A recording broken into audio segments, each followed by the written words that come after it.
Thanks for joining us for season 5 of the Hospitality Hangout, a hospitality-focused podcast where the founders at Brandon Strategic share their insights and bring technology and innovation leaders that are making things happen in the industry we love. My name is Jimmy Frischling, otherwise known as the Finance Guy, and I'd like to introduce my partner, my brother from another mother, Mr. Michael Schatzberg, also known as the Restaurant Guy. Thanks for that kind introduction, Jimmy. And I got to tell you, Jimmy, I cannot believe season 5. I mean, this is like, we could go longer than Seinfeld, maybe longer than like The Sopranos. Am I right? We could, but I don't think we'll make as much money. But we could. Well, I guarantee you, no. Well, listen, everybody, thank you for listening. Call me Shatsy, aka the Restaurant Guy. Together, we're the personalities behind Brandon Strategic Hospitality. We work at the intersection of hospitality, technology, innovation, and capital. And we got a great show for you today. Really super excited about this guest. But Jimmy, before we jump into it, I have to talk to you about something that is really, I got to get it off my chest. It's something about this digital e-commerce platform. It's called the Branded Marketplace, Jimmy, and it's been bothering me. I was up all night thinking about it. Why am I thinking about it? I was thinking about it because all I want to do is connect all the operators, everyone in hospitality, with the best-in-class tech, innovation, professional services, suppliers. That's all I want to do. I just want everyone to be connected.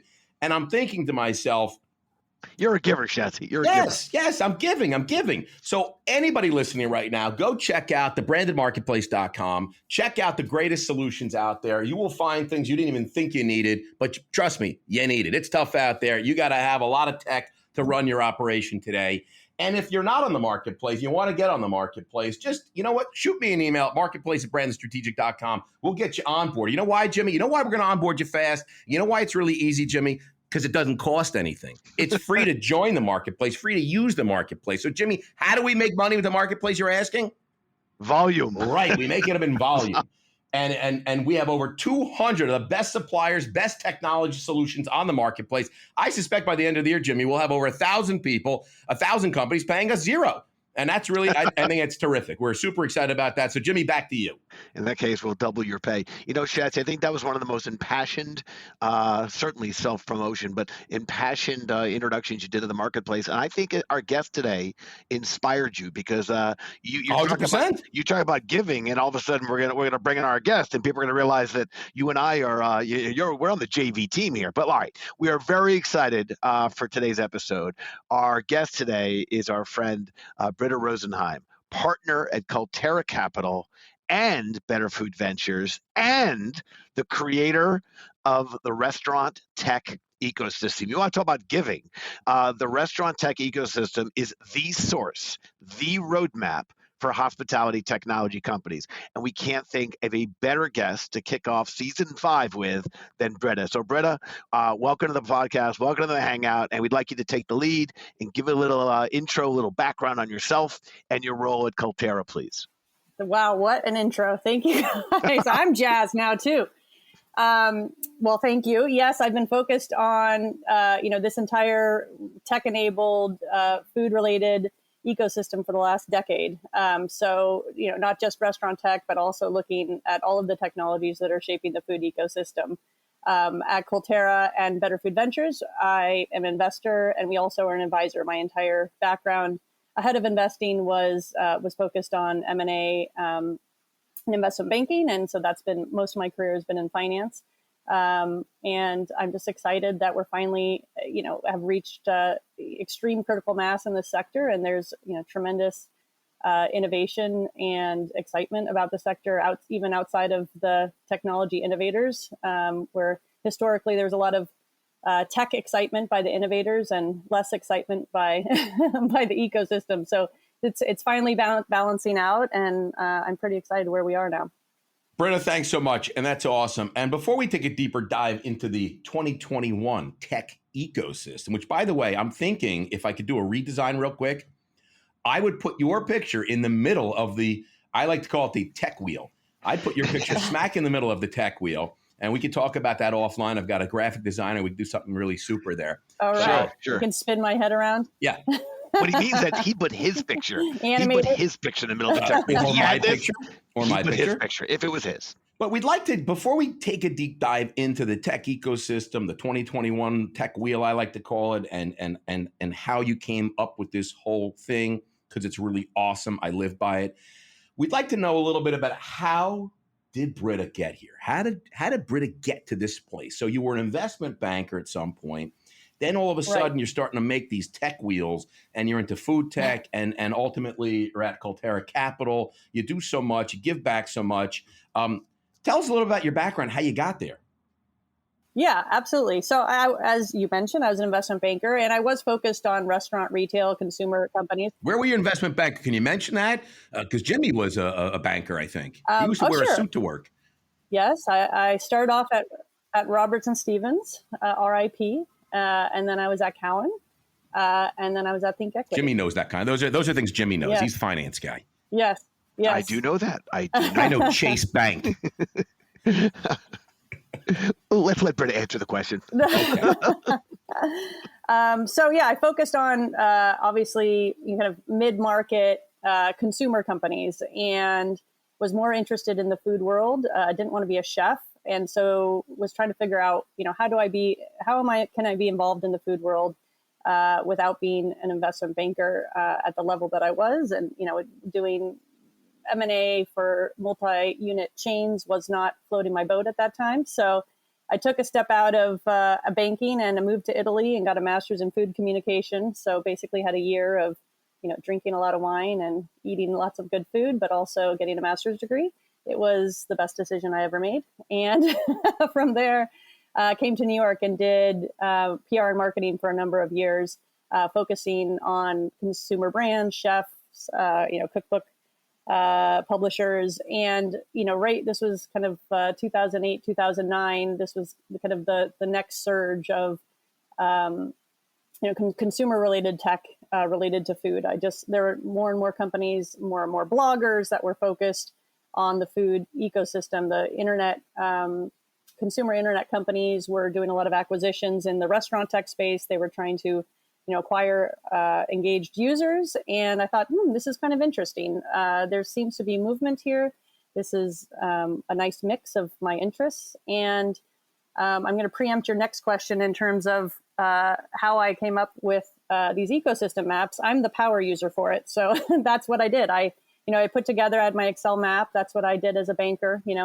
I mapped industries and understood industries, and then you call on the companies and learn more about them. And that's what I did. And at some point, I realized there was enough critical mass that it made sense to publish these maps and to share with other people. And kind of why a wheel? Why not a square? Well, it started off as a square. The wheel came a couple of years ago, so it evolved into a wheel. It's a beautiful wheel. I think that the wheel is more beautiful than the square. But the square allows. Why not a square? Why not a square? When you think about some of the great inventions of all time, is they usually is the shape they go to the square? Or maybe another shape. Fred Flintstone's car wasn't a square, and then he figured out put a wheel on it. It didn't move very well. I started as Fred Flintstone. I started with a square, and then I evolved. You see, Jimmy? Hey, okay. But yeah, so that it's been a wonderful evolution, as I said in the intro, of the community and the industry growing, and unfortunately, over the last year with all of the devastation in the restaurant industry, the one shining spot was increased adoption and the recognition that technology and digital infrastructure is critical to surviving in this new era. And so we're at a really unique moment in time, I think, in terms of adoption, and I'm excited to be here. I love that. And by the way, Brita, you and I were at an event recently. Mark Levitt from Union Square was there, and I think there were a couple other folks, and we all realized at one point or the other, we all had a stint and all spent some time at Cowen. So a whole bunch of recovering Wall Streeters, but now all in the food tech investment space. But at that time, all at a financial institution. You talked about the wheel. And Schatzberg then chimed in with the square, and you've covered it at your aha moment. But when did you realize the wheel was not just for your own use and your own kind of needs, but something that you could expand upon and really take to the market? Yeah. About 10 years ago. So I started with a food tech wheel. So that was, kind of media, recipes, retail tech, as well as restaurant tech. So kind of looking broadly. And just as I'm sure you're familiar with the Lumascapes, it, essentially was a food related Lumascape, and it's a great marketing tool. So for me, I'm the power user. I use it every single day, or almost every single day. I'm like, what's the name of that company? I'm terrible with names, so I need it as a resource. But it also helps me kind of think about, my lens here. I'll take a step back. The lens with the map is, through an investor's lens, as well as an operator's lens. And so, in terms of kind of how I think about, who makes the cut for the map, it's where do I think consolidation is going to happen? So for me, I'm kind of marking the territory for myself as an advisor and an investor in terms of where do I think the movement is going to happen. And so oftentimes there's a heavier lean towards VC funded companies on the map versus bootstrapped or kind of legacy companies. It's funny, Britta. I say, my wife can't wait for the Oscars, the Emmys. I mean, she can't wait for all that stuff to come out each year when the nominations come out, all that kind of stuff. Me as a restaurant guy, I mean, I used to love when Zagat would come out. It used to come out early September every year. I'd run to Barnes & Noble. I get the Zagat and make sure our restaurants got in and what was our score. We get over a 20. It was a really exciting time. And I think, Zagat's isn't really the Zagat's we know, so I don't run over there and grab that anymore. And I don't know if they make it anymore. But now, I mean, I can't wait for the roadmap, the whole wheel to come out. Every year, I can't wait for it to come out. So I know you were touching about this a little bit, but how does a company make the list? And can you talk a little bit through your selection process? Sure because thing. I know there's a lot of people out there, kind of like how you ran and got Zagat's. You're like, I can't believe I'm not in Zagat's, or my score 19. Are they crazy? Well, boy, they're crazy. How do you get on the map? It's a good question. For me, it's actually, like I said, it's a great marketing tool. So if there are folks that were not on my radar, they get on my radar pretty quickly once the map comes out, because I usually get an inbound. So it saves me a little bit of effort. Nasty nasty tweets or something? No, luckily, generally it's, there, maybe there's some curtness, but generally is friendly. Okay, that's good. But but you're right. I mean, so everybody wants to be on the map, and like I was saying, there's a specific lens towards the restaurant tech map, and that's, how, is there enough critical mass, and there's a U.S. focus, right? So that's the first cutoff is, do you have significant operations in the U.S.? But also, do you have enough critical mass with your own business as a tech company that we feel comfortable including you, so that we can, essentially it's a recommendation, for operators to look at your services. So, for that reason, we're not adding, early stage startups that have, a demo out and don't have, multi-unit operators, testing out and continuing to sign up for their services. So that's kind of the first cutoff. And then, we're looking at, kind of where's the momentum. So we're trying to show, year after year where the momentum is heading. And so for that reason, we have kind of a mix of legacy and incumbents, as well as early stage teams and everything in between. Historically, there hasn't been a lot of everything in between. It's been, generally, the incumbents versus the startups. But we finally have hit the growth stage of this category, and we have a little bit more in between, and a lot more companies going public and finding exits. So I think,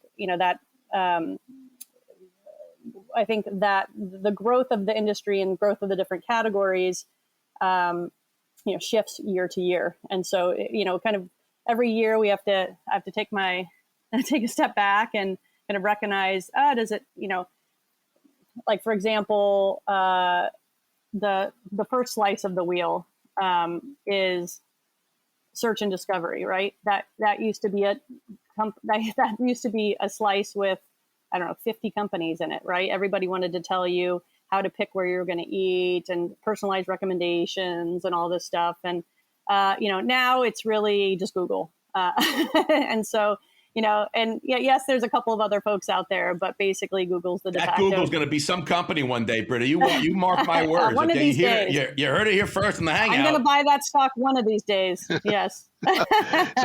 So big breaking news. Michael Schatzberg, aka the restaurant guy, feels Google and Facebook, I think, is going to be big too. And Facebook. I'm going to go with Amazon. Okay, listen. By the way, Brandon was thrilled that we were able to contribute or at least or help a little bit in the selection process of the map. And absolutely. And I believe our finance team will be sending you our invoice. But all kidding aside, over the last 18 months, we've seen. And you've been highlighting this just previously, the rise of tech and the adoption and the embracement of tech. And we're thrilled to see this industry catching up with what we've witnessed technology do with, and even to how it's disrupted other industries. Now, no matter where you look, you're seeing tech found in every area imaginable when it comes to hospitality. Front of house, back of house, even outside the freaking house. Can you let us know what, if any, new categories have come about in your roadmap and kind of on your radar from the pandemic that are new for 2021? Yeah.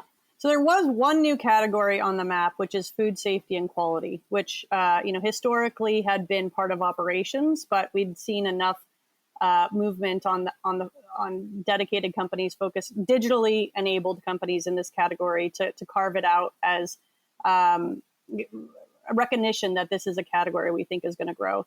But broadly, I'd say most of the pandemic trends are more of the same, right? It's not, completely new innovations. There are obviously a handful of new innovations there, but broadly, it's like, okay, we've had this tech, we built this tech, we've wanted the operators to use this tech, and guess what? Now they are. So I think that's the biggest shift is really adoption versus, full on new technologies. There's obviously been, adaptions of existing technologies in order to, reduce contact with customers, et cetera, and obviously facilitate online orders and delivery, et cetera.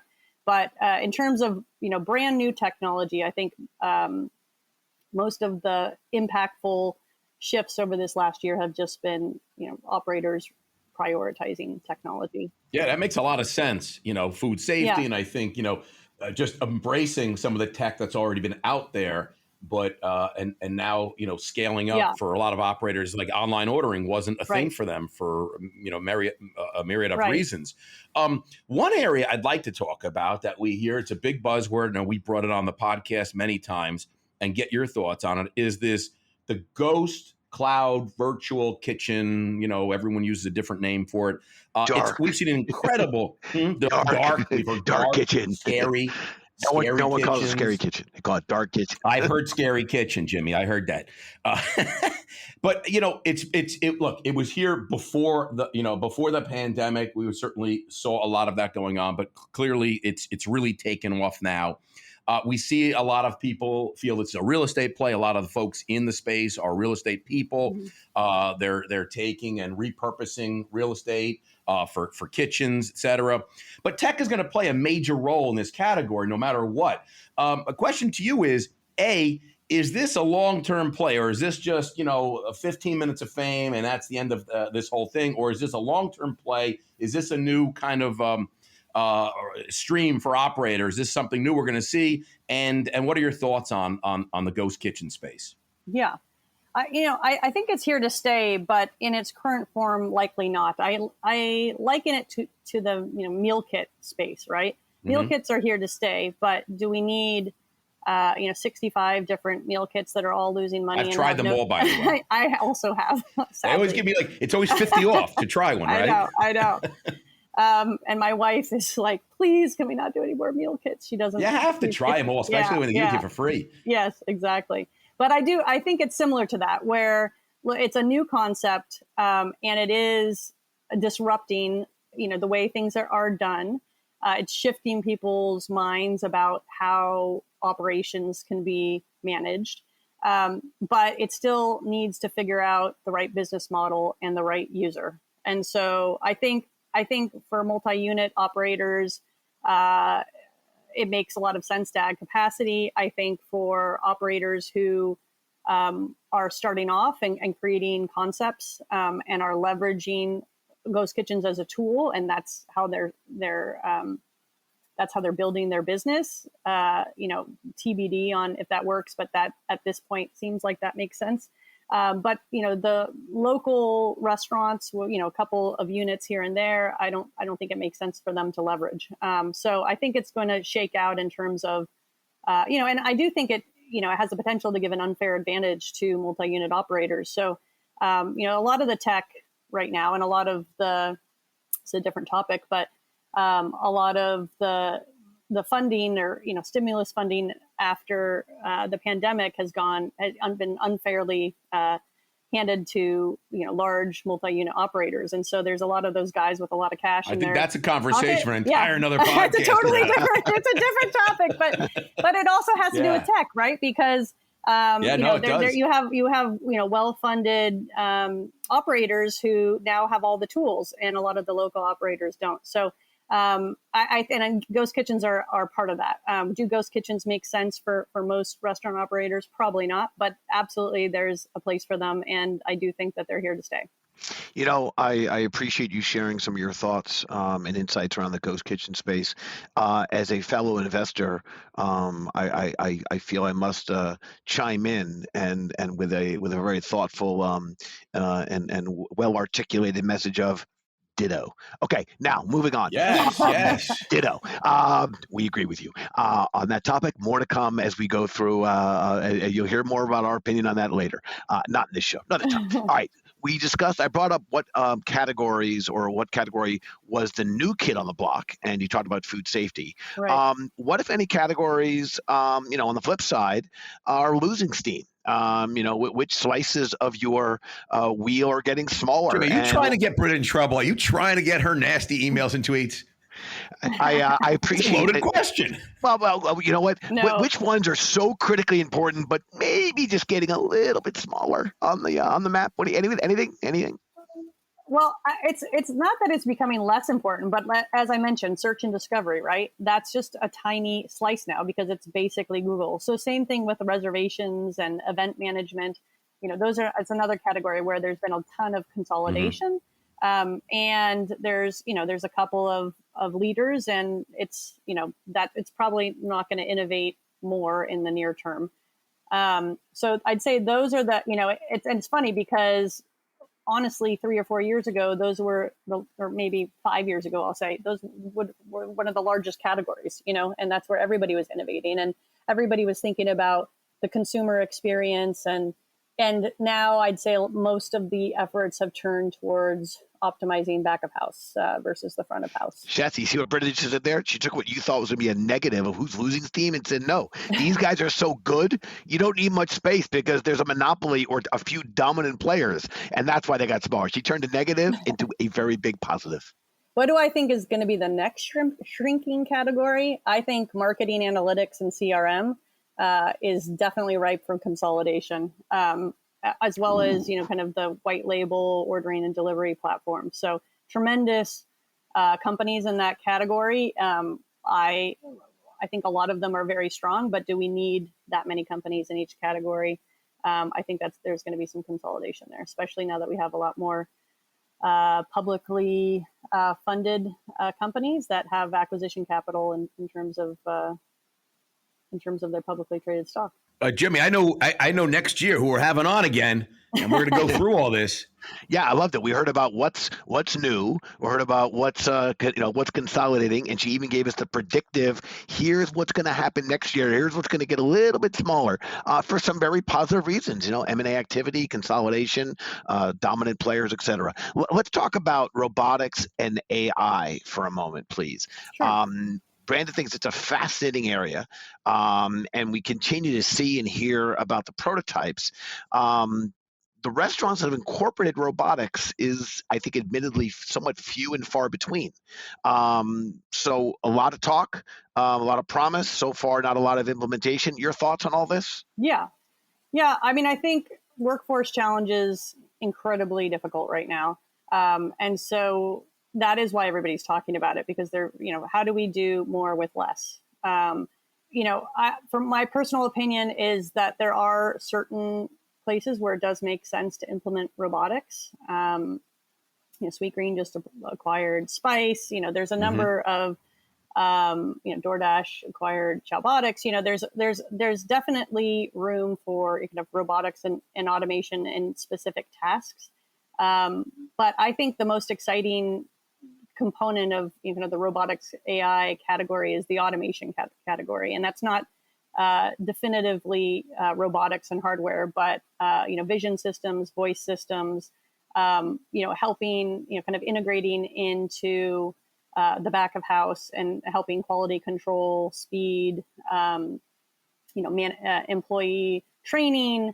I think there's a lot of opportunities there. And again, it's a nice to have, not a need to have at this moment. And so people aren't, just in the same way that people thought having a website with a mobile menu was nice to have, not a need to have. Right. Yeah. There's 2 years nice ago. To have and a need to have. Now it's a need to have. And so I do think we're evolving there, but the footprint, the CapEx requirements. So robotic hosts, you're like, that's not happening anytime soon. Well, robotic.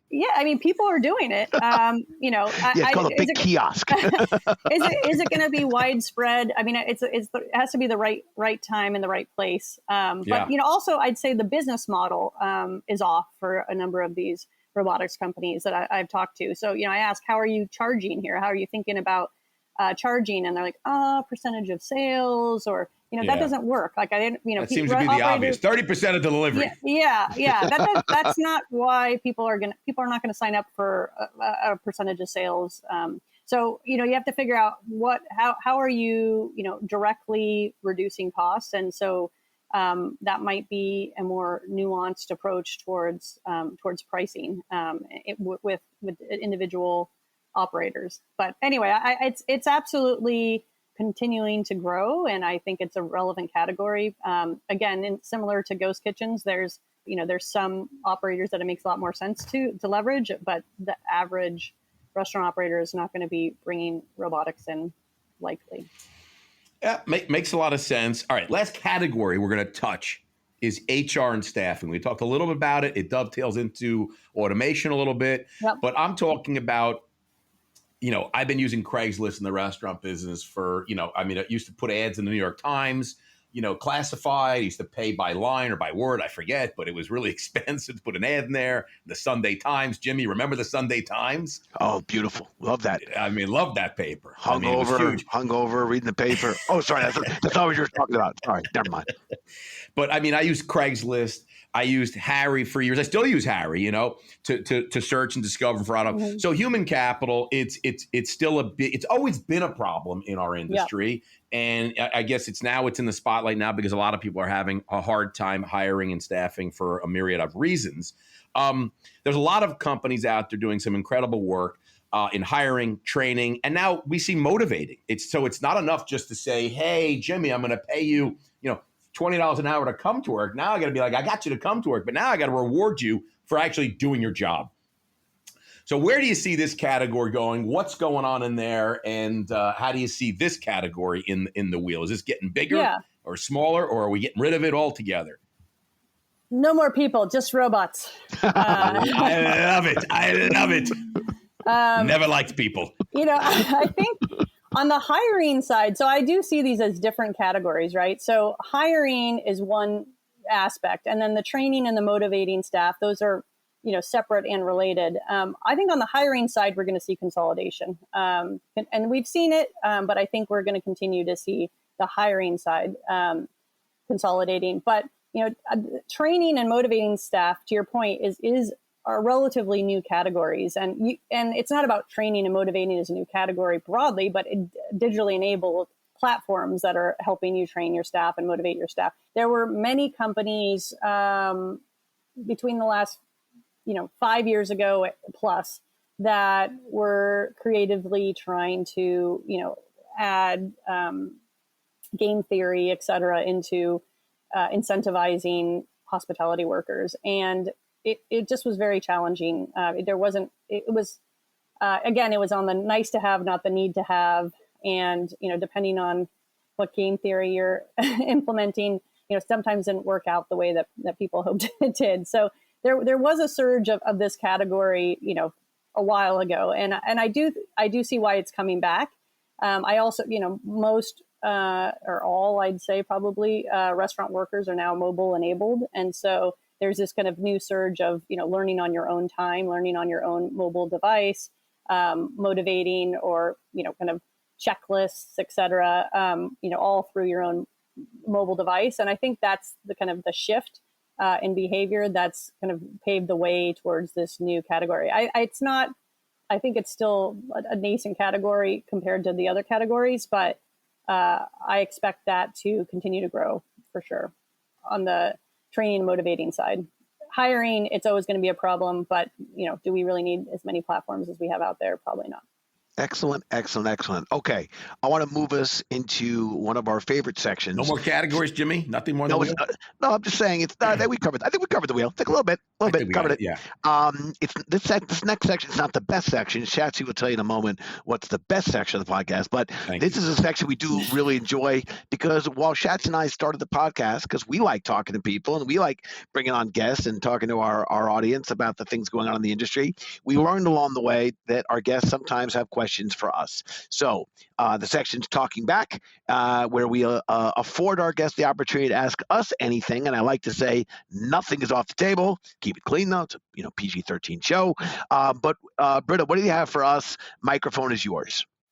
Thank you. Well, I'd like to take you up on your offer to talk more about ghost kitchens. All right. Who made an offer to talk about ghost kitchens?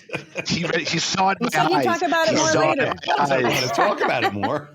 No, but look, I mean, I have my perspective. I try to talk to as many operators as possible. But, given that you're not in the, significant multi-unit operator seat, how do you guys think about ghost kitchens? Is it something that you would ever use?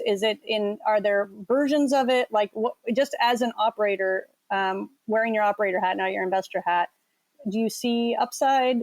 I'd love to understand how you think about this sector. Yeah, no, it's a great question, and see how fast he jumped in. See how fast he jumped in there. He's like, "Oh, me, I'm operator. I'm in." Go ahead, Shatsy. I always take I lead by answer first, and then you jump in and you answer so much better. So I'm going to jump in first, and I'll let you finish up. But we've checked it out, and for us, and in the finer dining space, I think it's definitely challenging for a lot of reasons. Like you're putting out this kind of food, the chef, and to the capacity of the kitchen on a Saturday night, we really don't have a lot of excess capacity.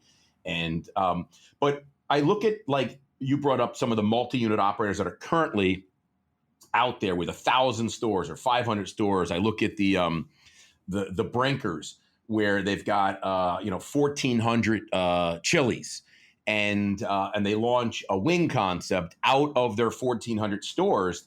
They're already they know what they're doing. They're making food. They took one category, wings, maybe tenders, I don't know, but let's say wings and tenders, and they launched this, with a few sauces. Everyone loves wings and tenders. It's really easy to get, to do, so to speak. And super successful. I think will come in at something like $250 million in sales. And I think you're spot on when you can scale it up and bring it to 15, 20, 30, 100 stores. It makes some sense. If it's, I have a store and I'm gonna do another ghost kitchen, I don't know if the revenue is enough to move the needle for you. And it seems like it's an awful lot of work. And the other thing I'll say is, when talking to some people about it, it seems like a lot of people in technology are going into ghost kitchens and saying it's a technology play, and I don't see it. I think they need technology, but at the end of the day, it's a franchise play. You're building a brand, you come up with recipes, and you're telling somebody, pay me a percentage of your sales, and I'll give you the recipe and show you how to do it. And it's a big challenge. It's not easy, and so I think it's going to be a lot of challenges in the space. I agree with you, though. I don't think it's going away. I think there's going to be. You brought up the meal kits, and I think it's just like that. I think there's going to be some winners, and there's going to be some winners in this space. I think ultimately I see the current multi-unit operators that are already in the business. They will come up with a couple of brands. I think, Jimmy, it's isn't who did we talk to that does the green pepper? What's the guys that do that? Green Burrito, Red Burrito, our Yeah, friends right. over at CKE, our Carl's Right, Jr. CKE. and Hardee's. Right, Green Carl's Burrito, and Red Burrito. Hardee's. Yeah. Right. So in their stores, they've had a virtual brand for quite some time. And I think so operators that already know what they're doing, have recipes, have culinary teams, I think it's easier for them to say, hey, I have excess capacity. I'm going to do a wing brand. I'm going to do a burger brand out of their current. And I think they'll have a lot of success. That's the way I see it. Jimmy? No, Shat, I tell you, I think your answer was really, really strong, and I don't think it's even possible for add anything to it. But I'm going to try. Yeah, I know you would. No, actually, I'm not going to touch on the operator side because I think you've nailed it. I've been surprised how many people are going into the ghost kitchen space thinking it's somehow divorced from operating restaurants, and there's no quick fix. And while I know you asked about the operator side, I will just say the following: from an investment perspective, and we've taken no position in a ghost kitchen from an investment standpoint. We have, however, drawn the analogy of this being a gold rush, and we think a lot of money is going to be made and lost in the space. And we've taken a view that there are picks and shovels and technology that is going to cater to that segment of the market, and we believe that is proving to be very effective for us. You know, we have a theory that by the end of the decade, 50% of restaurants are going to be the venues that restaurants that the guest never walks into. So whether that's through delivery, pickup, or the ghost kitchen market, we think the off-premise space is critical.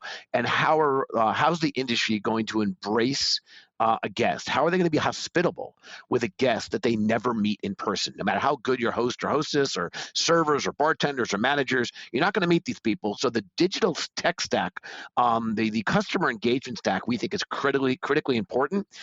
So we're not betting on any winners in the ghost kitchen space. We are betting on tech companies that are going to allow those types of venues to be successful. So that's how we're playing it. All right.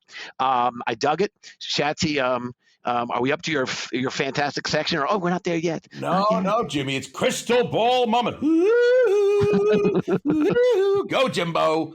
All right, we're going with the crystal ball moment, an opportunity where you could put on your Kreskin or Miss Cleo hat and predict the future. How do you see restaurants, Brita, and dining 2 years from now in relation to the hospitality and tech scene?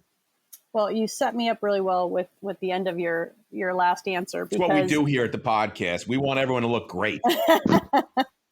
Well, it was perfect because I totally agree on the off-premise lens. And so I think digital loyalty is really one of the last avenues for operators to actually own their own customer. Like to your point, you can't have a physical in-person relationship. Then how do you manage that relationship with your customer? So, and how do you have a strong digital loyalty platform? You have to have a strong omni-channel ordering and delivery platform and get that first party data, so you can actually manipulate the data in a way that you can create meaningful relationships with your customers, talk to them, upsell them, and continue to engage them through your own channels. So I think that is critical. That's still on the nice to have list, I think, for many operators right now, and it needs to be a need to have. So that's where I'll pound the table on that one. Pound on the table. We're just pounding the table. Customer engagement. I got to tell you, we are so in sync. I couldn't agree with you more. You got to be able to talk to your customers. Yeah, I think, and so just with that continued growth of off-premise, I think, again, echoing what you said, I think there's going to be even more blurring of lines between what even a restaurant is, right? Is restaurant meal, is it prepared from a grocer, from a meal provider, from a retailer, from a delivery operator themselves? Where's this food coming from? I do think trust is going to become an issue because, you go on any of, the third party marketplaces. Are they making that soup in the bathtub of their house? Right. No, sincerely. Like I'm like, okay, this is a new restaurant that just popped up. Is there really a new restaurant? Or I have to look. I look at the address. I'm the psycho who, puts the address in and says, is there another restaurant here? Like, are you trying to trick me? What is going on here? You got to go to Google Maps and see it. You look at it. It's like, it's an auto body shop. Exactly. You're like, wait a minute. But they make a killer ramen. Yeah. But yeah, no, I you mean, bring your car and you get an oil change. Yeah. Yes, it's funny you say that because I remember when the marketplace, the delivery marketplace, is kind of like we're in the infancy stages. You couldn't just put Jimmy's Cafe on. You had to prove, and they would go and validate, were you really a restaurant, because they didn't want people cooking out of their kitchen or their house. So you bring up a really good point. I don't think they vet them anymore. Well, either they don't vet them or they're virtual brands by the delivery operators themselves, and so they have a vested interest in supporting these, virtual brands, which may or may not, they're like, Philly's best Philly cheesesteak or something, they're all, okay, is it? I don't know. They have all these stock images of food. So I do think, maybe the next level, maybe the new generation of search and discovery will come back to trust and verification. I don't know. Maybe I got to tell you, you're speaking Jimmy's language. He loves trust and verifications, gradings, and all these kind of things for sure. But I'm going to stick to making sure that I drive by the restaurant and see a place before I order from. That's just me. But all right, listen, we talked about the best segment of the whole podcast. I think anyone who listens to the podcast undoubtedly, hands down, agrees that the Branded Quickfire is the best. It's the most entertaining. Everyone loves it. I'm going to ask you, Brita, 5 lightning round questions. Don't think too hard. All right. First answer that comes to your mind, I want you to go with. Are you ready? I am ready. Okay. Beach or pool? Beach. Where are you getting dinner from tonight? Probably leftovers and some type of mix from the refrigerator for my children. I don't know. Nothing exciting. Delicious. Cold mac and cheese or cold grilled cheese sandwich. Weeknight, boring dinner. Not a meal kit, I'll tell you that. Favorite food city in the world? Bangkok. Ooh. Didn't see that coming, Jimbo. But she's not the first person to pick Thailand. Not the first. Because I'm right. Favorite place to travel? And it's Thailand. We're going to have to get into this on the next podcast, Jimmy. There's something going on here. All right. If you were to partner with Jimmy or I for a karaoke duo or duet, who would you choose to sing with? La, la. Just that was me, by the way. Who would you choose to sing with? I'm going to go Shatsy for Here I Go Again, Whitesnake. There we go. Here we go. Yeah. I got to tell you, the executive producing team loves me now, man. They love me now. Shatsy's back. I got to tell you, ever since we wrapped up season 4, I think this 5th question is loaded, but I also want to be brutally honest and say the guests have chosen wisely the last few times. No question. Shatsy was the right choice for the karaoke partner. The best I could do is a Neil Diamond song of Sweet Caroline for the sole purpose of getting the crowd Jimmy, to join come on, don't lie. Who sings Barry Manilow? At the Copa. I love all the Barrys. Barry Manilow, Barry White. All right. Listen, Brita, thank you so much for joining us on the podcast and for sharing all your great insights with our guest. We appreciate you truly, and I think our audience should know that by how much we had fun and talking about the wheel and the map, but how much hard work we know you do for the industry, not just during this challenging time, but always. If you want to get in touch with Brita directly, you can email us at podcast@brandedstrategic.com, and we'd be happy. I don't understand why we're not giving out cell phones, Jimmy. I've got Brita's cell phone right here. That's the best way. Yes. People can text her and call her, no? Yeah, season 1, we learned it was frowned upon in this establishment to give out cell phones. And by the way, just real quick, the audience should know that we basically guilted Brita into doing this because the first time we met her, she picked the spot and we were sitting there, and it was like a bad first date. It's like we're just waiting and waiting, like terrible first date. Brita's showing up, and then we heard about all this train traffic and all the congestion and all of the traffic in Manhattan, and we realized she picked the place across the street from where she was. So none of the train traffic or congestion mattered. She just kind of forgot about us. But anyway, we made her feel bad. We guilted her. Here she is on the podcast. It worked out good for us, Jimmy, because we got Brita on the podcast. It worked out fantastic. The anticipation was monumental by the time I arrived. So exactly. By the way, what did we have an hour? We had an hour to kill. What else were we going to do? We were sitting there having coffee. Okay. And listen, to our listeners, we really do appreciate you you tuning in with us. We know there are literally hundreds of thousands of podcasts out there, and we love that our community is growing. The word keeps getting passed along, and more people are joining us every week. Please join us next week when we have our good friend Carissa DeSantis, the Chief Information Officer at Dickey's Barbecue. Yes, Carissa's going to join us from Dickey's, and we can't wait to have her on the show. Hey, that's going to be a good one, Jimmy. Oh, big, good, yes. And if you haven't done so already, please subscribe to our podcast so you don't miss out on any exciting guests we'll have coming up in the future. And Jimmy, don't forget about the special gift that we have. Oh, special gift. Go ahead, Shatsy. We have a special and I'll offer. Get your personal credit card ready. Brita has agreed. You know, the famous restaurant tech ecosystem that Brita designs and puts out each year. For the first 100 callers or emails, Brita has been so generous. She will sign, that's right, a signed autograph, framed, signed piece of the 2021 Restaurant Tech Ecosystem. This is a limited edition. You will get either 1 to 100 signed by Brita sent to your house. And I think that is really, really wonderful. So I think that's a nice offer. Thank you, Brita, for that.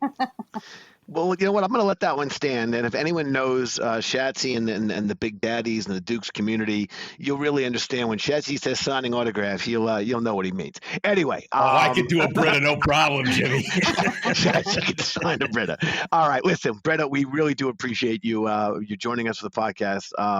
And we can't wait to be out and about with you at the different industry events. And thank you for all you do and for being with us. So this is Jimmy Frischling, your finance guy, signing off and passing it to my boy Shatsy. Thank you, Shatsy, a.k.a. the restaurant guy, Hospitality Hangout. Brita, fantastic guest. Love what you do. Thank you so much. Cheers, everybody. Bye-bye. Thank you. Cheers and thank you.